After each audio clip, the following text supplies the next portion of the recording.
Coming this fall from SJS Direct, Easting the Sands of Time. It's action, adventure, and romance in ancient Egypt in this fantasy flashback Easting series adventure. Pre-order Easting the Sands of Time today on Amazon.com. I read a recent Bounding in the Comics article where Dan Didio and Jim Lee talked about the state of the comic book industry and why sales are so low in the comic book industry. And your Dan Didio and your Jim Lee believe that sales are so low in the comic book industry due to people only having a limited amount of money. Now, that argument doesn't wash when you take a panoramic look at the whole comic book industry because most people have money to spend over $1 billion on movies like Black Panther and $2 billion on movies like Avengers Infinity War. And those same people have money to go out and spend $20 a figure on Marvel Legends and literally will order entire cases of Marvel Legends to ensure that they get all the figures that allow them to build the Build-A-Figure for many of these Marvel Legends series. And this year, Hasbro has come out with at least 5 or 6 waves of Marvel Legends, and some collectors say they're having a hard time keeping up with all the figures that are coming out of Hasbro's Marvel Legends line. So it doesn't look like comic fans don't have money, because comic fans, it looks like to me, if they have enough money to spend over $1 billion on a movie like Black Panther and $2 billion on Infinity War, and literally have enough money to go out here and buy entire cases of not one wave of Marvel Legends and Spider-Man Classics figures. It seems like they can buy it. They're looking to buy 4 and 5 of these waves together. So they have the money, but the big problem at Marvel and DC, as related to their publishing divisions, is that they don't make a product that the customer is interested in. Because many of these same comic fans are toy collectors, they buy video games, and they have plenty of money for those products. But the reason why they are not buying comic books is because many comic fans don't see a product they want to get behind. Now, on the Marvel side, comic fans have complained about the diversity campaign that has failed called SJW Marvel. And they have stated clearly that they don't want to buy Marvel Comics because Marvel Comics feature poorly written, poorly crafted stories and terrible art, and promote identity politics over action and adventure. And that is the core reason why many Marvel comic fans aren't buying Marvel Comics these days.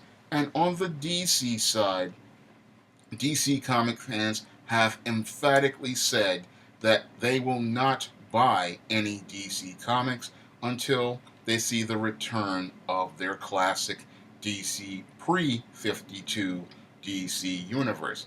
Now, DC looked like it was going in that direction with Rebirth, but it seems like the Rebirth has become as stillborn as Marvel's false start. And it's DC's continued insistence on trying to shove their new 52 universe and their Rebirth amalgamated universe down people's throats, which is the core reason why DC's sales are in the decline that they're in. Because when it comes down to DC Comics just aren't selling as strongly as they could because DC's editors insist on continuing to try to shove a product down the customer's throat. This is what your Dan Didio and Jim Lee just don't understand, just like your Sana Amanat over at Marvel just does not understand. When it comes down to the comic customer has emphatically told the publishers of Marvel and DC what they want, However, they just don't listen. And because they don't listen, this is why their sales are so low. It's just simple cause and effect that these sales are so low at both of these companies and at many other comic publishers because these comic publishers have a problem with listening. Now, in business, business is 90% listening as it relates to customer service and 10% talking. If your customers are telling you that they don't want a certain product, you stop making that product. Unfortunately, over at Marvel and over at DC, they seem to not listen to the customer and want to give the customer what they want and then want to ram what they want down the customer's throat.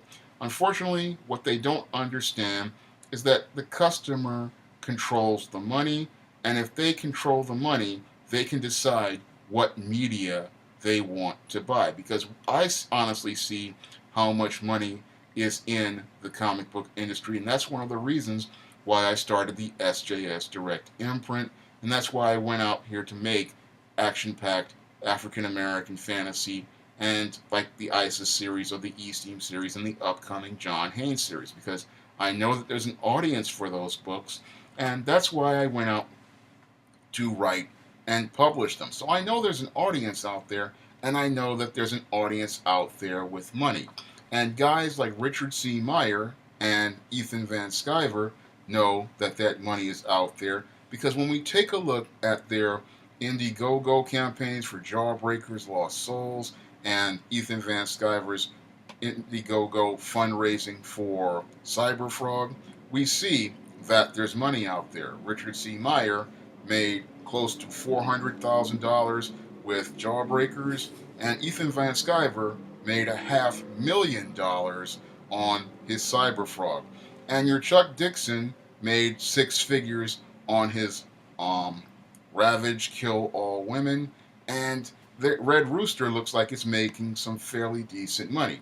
And I believe if I went out here and made an ISIS graphic novel, I think it would do fairly well as well if I could find an artist to work with me and we came out with an ISIS graphic novel as well. So that shows me, when I look at Richard C. Meyer and Ethan Van Sciver and Chuck Dixon and the guys who made Red Rooster, that there is money out there.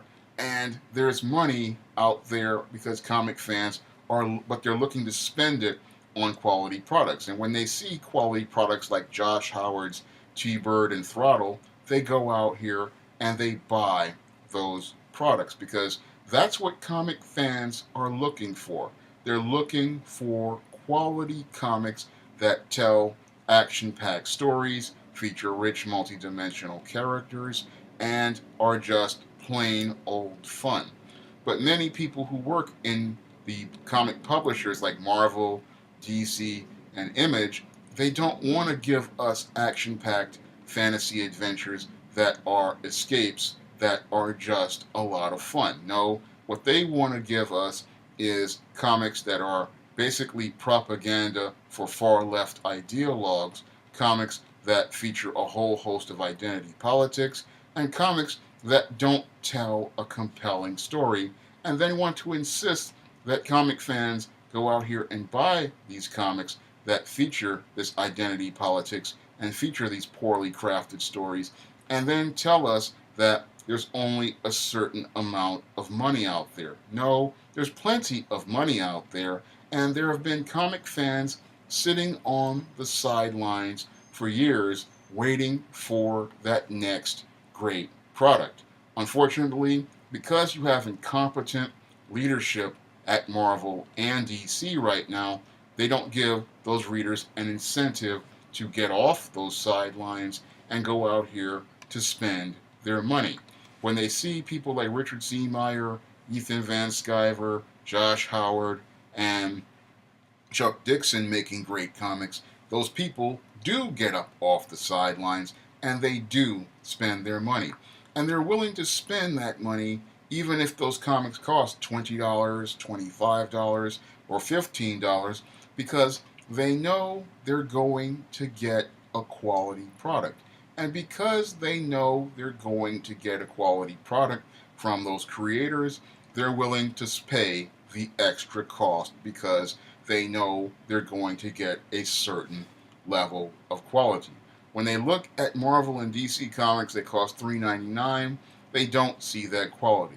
But when they look at these graphic novels and indie comics and look at the quality coming out of them, many of those same customers, they will get out of their pockets to go buy that product because they know that there's a certain level of quality in that product, and they know that that company is going, that publisher and that creator is going to try to raise their bar to create a higher standard. And that's what's really sad about comic publishers these days. The standards at most of these comic publishers have fallen so low that these indie creators have gone and taken things to another level. Because I remember as a publishing pro 20 years ago when people frowned on self-published books like the ones I produce in the SJS Direct imprint. However, these days people are running to self-published and indie books like these indie comics because they know that the quality is there. They know that there's going to be a solid story. They know there's going to be, again, rich multidimensional characters. And they know there's going to be some craftsmanship as related to the way the story is written, the way the art is drawn. And they know that they're going to get something that is going to give them the highest entertainment value per dollar. That's not what comic fans are getting at billion-dollar companies like your Marvel and your DC. And it's an embarrassment to their parent companies, Disney and Warner Brothers, that you're pouring all of this money into these companies, yet these companies are not producing quality products that satisfy your customers. And you have people like your Dan Didio and your Jim Lee sitting there making excuses, talking about how there's only a finite amount of money, when the problem is that you just don't know how to use your resources. Because clearly these other indie creators like myself, your Ethan Van Sciver, your Richard C. Meyer, your Josh Howard, and many others, we can take those exact same resources, those exact same tools, and go out here and make better quality product than the people who work at your billion-dollar corporation. And many of those same concepts and products we create, they seem to find an audience, and that audience seems to find that exact same money that Dan Didio and Jim Lee say that comic fans can't find for Marvel and DC comics, but they seem to find it and more for books like those I produce, like the ISIS series, the E-Steam series, the John Haynes series, or books like your Jawbreakers Lost Souls, or your Cyberfrog, or your T-Bird and Throttle. They can find the money for those products in the same way they found $1 billion to go see Black Panther, and they found $2 billion to see Infinity War, and the way they find almost $120 to $140 per action figure wave of Marvel Legends from Hasbro. So they can find the money, but when it comes down to Marvel and DC, they seem to have a big problem finding a way to create product that satisfies the customer and gives the customer an incentive to go out here and buy that product on the regular. If you'd like to try some of my SJS Direct Universe titles, like the ISIS series, the E-Steam series, the John Haynes series, and the Spinsterella trilogy, you may do so by clicking the link to Amazon.com in the description box. And if you want to help me make more videos like this, you can donate to my Patreon by clicking the link in the description box. That's all I have to say for this video. You can comment, rate, and subscribe.